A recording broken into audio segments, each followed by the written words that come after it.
आई coverage, रहस्य की खोज।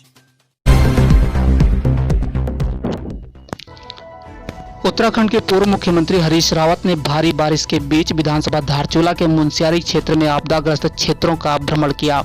इस दौरान उनके द्वारा बांसबगड़, धापा, लुमती, मोरी, जराजी बली पहुंचकर क्षतिग्रस्त हुए रास्तों, सड़कों को देखा गया। श्री रावत ने यहां पर पीड़ित जनता से सीधा संवाद भी किया।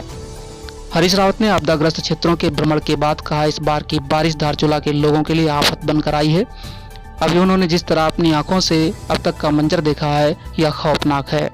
राज्य सरकार को चाहिए या इस आपदा को हल्के में ना लें, मुख्यमंत्री क्षेत्र का दौरा करें और औपचारिक रूप से आपदा से निपटने के लिए उपायों को छोड़कर इसके लिए ठोस रणनीति बनाएं। तभी क्षेत्र के लोग इस विपत्ति से उबर पाएंगे। ऊपर से ही नदी की धारा में बदलाव आया है।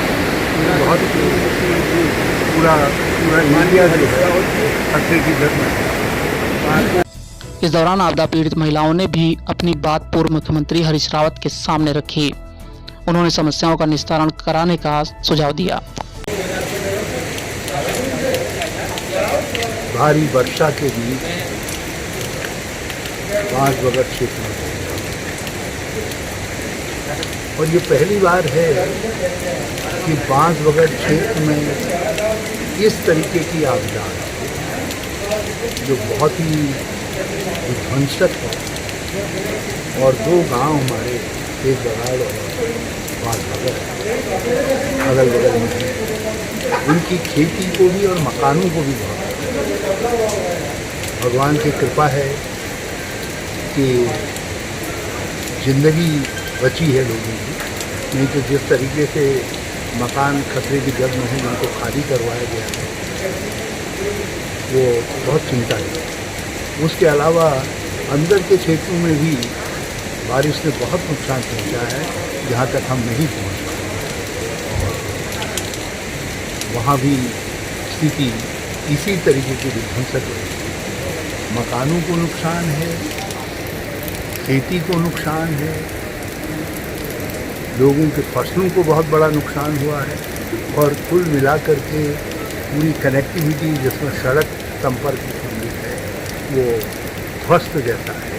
बल्कि जिस सड़क से आज हम आए हैं, 2 बार हमको ट्रांसशिपमेंट का सहारा लेना पड़ा है। और मैं उम्मीद करता हूँ कि सरकार मुनस्यारी धारचूला क्षेत्र में आई हुई इस बड़ी आपदा को बहुत गंभीरता से लेगी और इसको सामान्य तरीके की मदद के बजाय एक प्रकार से इस क्षेत्र का कैसे पुनर्निर्माण किया जा सकता है, और उसके साथ पुनर्वास का सवाल है।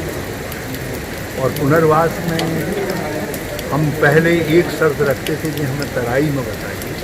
अब मैंने स्वयं उसका अपने कार्यकाल में एक मानक बनाया, जिसमें कहीं भी अड़ोस पड़ोस में सुरक्षित स्थान मिल रहा है, यहाँ तक कि रिजर्व फॉरेस्ट में भी मिल रहा है, तो हम अदला बदली करके वहाँ लोगों को विस्थापित कर सकते हैं। और जहाँ भी लोग खतरे की जद में हैं, उनको सुरक्षित। मैं कृषि विभाग की ओर से कृषि एवं भूमि संरक्षण अधिकारी लोकल लिस्ट अपने कृषि विभाग की ओर से समस्त कृषक भाई एवं बहनों को जन्माष्टमी एवं स्वतंत्रता दिवस की शुभकामनाएं